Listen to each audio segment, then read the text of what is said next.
It's interesting. We have a president right now that was harsher on 5 innocent boys who were wrongfully convicted than he was on a Saudi prince who had a journalist beheaded. He believed lying prosecutors and district attorneys. He wouldn't believe the FBI and the CIA who said that Khashoggi was murdered by a Saudi prince. He chooses what he believes, but he's not too much different than America. He's not too much different than the things our children face. It was an interesting talking about our boys and seeing how they when they see us. It has really opened up a conversation that we need to have and we need to take seriously. From 2001 to 2015, the suicide risk for black boys between the age of 5 and 11 was 2 to 3 times higher than that of white boys. That's according to a pediatric research firm. The rates of attempted suicide include attempts that resulted in injury, poisoning, or overdose are 1.5 times higher among black males compared to their white counterparts. Now, this trend persists in their life expectancy disparities that we face. Like black boys die sooner. A recent national conversation, we have a lot of conversations about suicide. We talk about how if you need help, you should reach out. But the American Psychological Association reports that even professional health care providers have trouble detecting depression among racial ethnic minorities. That would mean that the same traits that you would exhibit if you were a white guy and are seen as you crying out for help are seen differently when you're black or brown. These are educated professionals who are trained in the way the mind works, can't see past our skin. And it is endangering our little boys.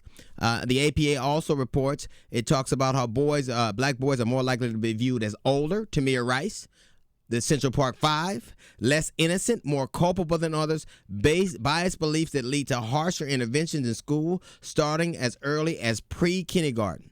So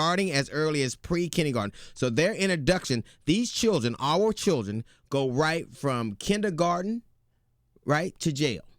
From ABCs, learning their ABCs to their Miranda rights. It also points out that even that it leads to them being truant in school. It's a direct connection to the prison pipeline.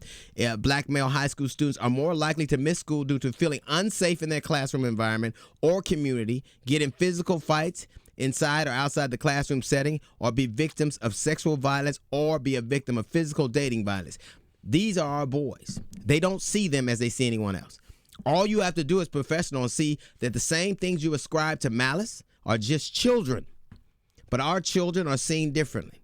This would be okay. We're not talking about somebody calling you nigga or somebody saying something disrespectful. We're talking about deeply held biases that are costing our children their lives. I am sitting here with 4 black men in the studio right now. You know what I've never heard any of us say? Safe.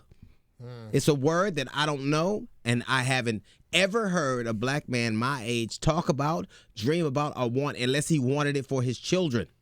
Because safety is something that it's a foreign concept. Safety is just like a unicorn to us.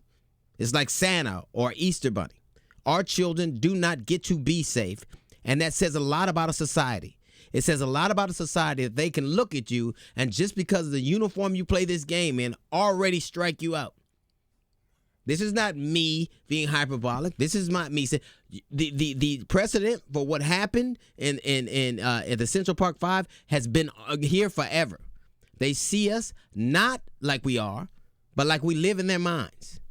Our children are at risk, not just of growing up and being something and fulfilling their dreams, having that taken away, but their lives, because they see us differently. We're talking about people who study the minds and can't understand that the same things, if a young white kid is crying out, if a young white kid is acting up, if a young white kid is distant or removed, there's something we have to reach out to him. If a young black kid do it, he's up to something.